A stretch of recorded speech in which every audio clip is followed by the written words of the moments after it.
The first thing I noticed when I woke up on Christmas morning wasn't the steady rhythm of the heart monitor or the pale winter light slipping through the blinds. It was the small red gift waiting patiently on the chair beside my hospital bed. For a moment I smiled. Then reality caught up with me. St. Mary's Medical Center was quiet, nearly empty for the holiday, and I hadn't told anyone I was being admitted. Not friends, not coworkers, not even my ex-husband. And yet, there it was, wrapped carefully with a silver ribbon, my name written in familiar looping handwriting. Claire Whitmore. I'd been receiving anonymous Christmas gifts for as long as I could remember. Every year, without fail. Always thoughtful. Always personal. Never explained. The first came when I was 16, just weeks after my parents died. A music box appeared on my bedroom dresser, playing a melody my mother used to hum while baking. I cried until my chest hurt and told myself it was a neighbor trying to be kind. The gifts continued through college, through my wedding, through my divorce. A scarf in my favorite shade of blue. A book I'd once pointed out in a shop window. A pressed flower from a park bench I'd cried on after my marriage ended. Each gift felt like proof that someone somewhere saw me. This year, however, felt different. I reached for the box slowly, my hands trembling not from fear, but from something softer. Hope, maybe. Or memory. Inside was a photograph. It showed a young woman standing in front of a Christmas tree, smiling nervously at the camera. She had pale skin, light hair pulled back in a loose braid, and eyes full of quiet warmth. I knew her. I just hadn't seen her in over 20 years. My breath caught. Lily, I whispered. She'd been my foster sister. Though sister never felt like the right word. Lily had come to live with us when we were both teenagers, quiet and kind and endlessly patient with my loud emotions.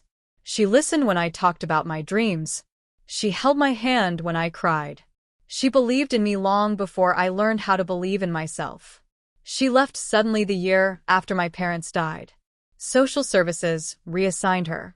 Life moved on the way it always does, relentless, unapologetic. Or so I'd thought. On the back of the photograph were 3 simple words. I never forgot you. Tears slid silently down my cheeks. The door opened gently, and a nurse stepped in. Good morning, Claire. How are you feeling? I held up the photograph. Did someone bring this? She shook her head. No visitors listed. But she smiled softly. You look like you've seen someone you love. I have, I said. After she left, I noticed something else inside the box, a folded letter, the paper worn at the edges as if it had been handled many times. I unfolded it carefully. Dear Claire, I've given you a gift every Christmas because I never knew how else to say thank you.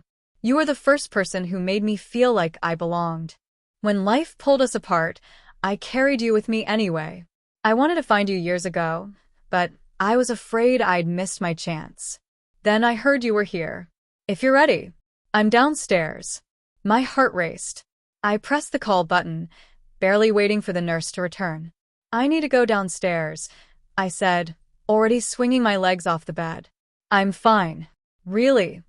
The hospital lobby was hushed, decorated modestly with a small tree and paper snowflakes taped to the windows. And there, near the entrance, stood Lily. Older, yes, but unmistakably her. Our eyes met, and something familiar settled into place between us, as natural as breathing. She smiled first. Hi, Claire. I laughed through my tears. You've been giving me gifts for years. She shrugged shyly. You saved me once. I wanted to remind you that you mattered. We hugged, long, tight, unbroken, and in that moment, every lonely Christmas softened around the edges. The final gift wasn't something wrapped. It was her. And this time, I wasn't letting her disappear. Outside, snow fell gently, and for the first time in a long while, Christmas felt like it was just beginning. If you love romance, thriller, and revenge stories, you can please check my channel too.